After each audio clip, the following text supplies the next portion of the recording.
छठ महापर्व की सबसे पहले आप सभी को अनंत शुभकामनाएं। छठी मैया के जयकारे के साथ प्रारंभ करते हैं कथाएं विद आरजे कार्तिक में। छठ की कथा आपको सुनाते हैं। भगवान सूर्य की आराधना का पर्व है, आस्था और अमर परंपरा का पर्व है। बहुत समय पहले एक राजा थे, प्रिव्रत उनका नाम था, उनकी रानी का नाम था मालिनी। राजा और रानी के पास में सब कुछ था, वैभव, संपत्ति, सम्मान, पर संतान नहीं थी। वो निसंतान थे। वर्ष पर वर्ष बीतते गए और हर दिन उनके हृदय में यही प्रार्थना रहती थी, हे भगवान हमें एक संतान का सुख दीजिए। पर ईश्वर मौन रहे।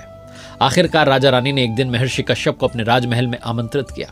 महर्षि कश्यप ने कहा कि राजन, पुत्र प्राप्ति के लिए पुत्रेष्टि यज्ञ कीजिए और जो खीर यज्ञाहुति के रूप में निकले उसे रानी को अर्पित कीजिए। यज्ञ हुआ और उस पवित्र खीर को रानी मालिनी ने श्रद्धा से ग्रहण किया। कुछ ही समय में वो गर्भवती हो गई। राज्य में उत्सव छा गया क्योंकि एक उत्तराधिकारी आने वाला था। परंतु जब वो दिन आया, रानी ने जिस दिन पुत्र को जन्म दिया वो पुत्र मृत था। पूरा राजमहल शोक में डूब गया। राजा अपने पुत्र के शव को लेकर शमशान पहुंचते हैं। आंखों में आंसू थे, दिल में पीड़ा थी। वो प्राण त्यागने वाले थे कि तभी आकाश से एक दिव्य प्रकाश उतरता है। वो थी देवसेना, भगवान ब्रह्मा की मानस पुत्री। उन्होंने कहा, राजन, मैं सृष्टि की मूल प्रवृत्ति के छठे अंश से उत्पन्न हुई हूं, इसलिए मुझे षष्ठी देवी कहा जाता है। मैं ही वो शक्ति हूं जो बालकों की रक्षा करती है, उन्हें जन्म देती है। आप मेरा पूजन कीजिए और लोगों को बताइए। राजा ने विधिवत पूजा की कार्तिक शुक्ल षष्ठी के दिन, और कहते हैं देवी की कृपा से उन्हें एक सुंदर जीवित पुत्र की प्राप्ति। राजा ने पूरे राज्य में देवी षष्ठी की महिमा का प्रचार किया, गुणगान किया, और तभी से इस पर्व की शुरुआत हुई जिसे आज हम श्रद्धा से छठ महापर्व के नाम से जानते हैं। सदियां बीत गईं पर परंपरा आज भी जीवंत है, क्योंकि छठ केवल एक व्रत नहीं है, मातृत्व, भक्ति और आस्था का उत्सव है। कहते हैं कि छठी मैया भगवान सूर्यदेव की बहन है और इस पर्व में भक्त जो है सूर्यदेव की उपासना करते हैं ताकि छठी मैया प्रसन्न हो। इसीलिए इसे सूर्य षष्ठी व्रत भी कहा जाता है। छठ की कथा रामायण से भी जुड़ी है। कहते हैं कि जब भगवान राम रावण का वध करके माता सीता और लक्ष्मण जी के साथ अयोध्या लौटे तो कार्तिक मास की शुक्ल षष्ठी को माता सीता जी ने षष्ठी देवी और सूर्यदेव की आराधना की थी।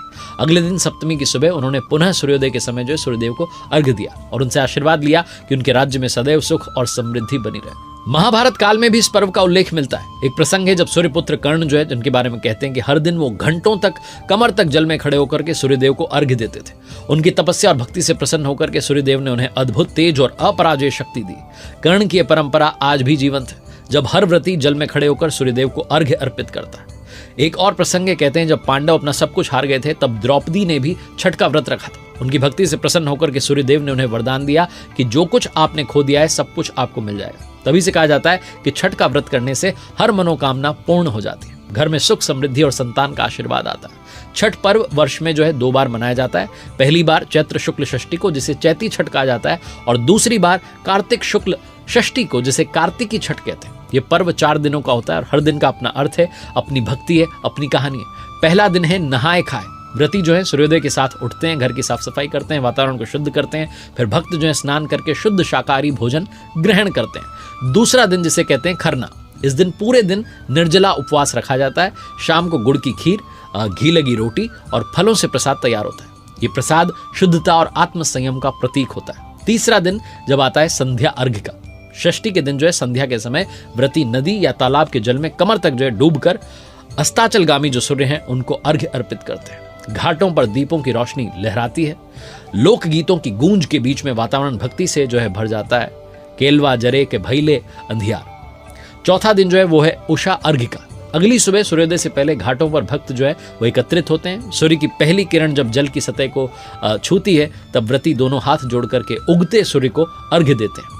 ये दृश्य जो है हर आत्मा को भक्ति से भर देता है। ऐसा लगता है मानो धरती, जल और आकाश तीनों एक साथ भगवान सूर्यदेव की आराधना कर रहे हैं। व्रती 36 घंटे तक निर्जला उपवास रखते हैं, ना भोजन ना जल, सिर्फ भक्ति, श्रद्धा और आत्म संयम। कहा जाता है कि जो इस व्रत को पूरे मन से पूरा करता है उसे छठी मैया जो है स्वयं आशीर्वाद देती हैं। इस दिन शुद्ध घी का दीपक जलाया जाता है। 7 प्रकार के फूल, चावल, तिल, चंदन और सुगंधित जल से सूर्य भगवान को अर्घ्य दिया जाता है और 108 बार जो है मंत्रोच्चारण किया जाता है। ओम घृणिम सूर्याय नमः, ओम सूर्याय नमः। और व्रत के अंत में जो है दान दिया जाता है। छठ महापर्व जो है केवल भगवान सूर्यदेव की आराधना का नहीं है, बल्कि प्रकृति, पवित्रता और मानवता का जो है आत्म संयम का जो है एक बहुत बड़ा उत्सव है। ये पर्व हमें सिखाता है कि अगर आपकी भक्ति सच्ची है तो असंभव भी संभव हो जाता है। आप सभी को एक बार फिर से छठ महापर्व की अनंत शुभकामनाएं।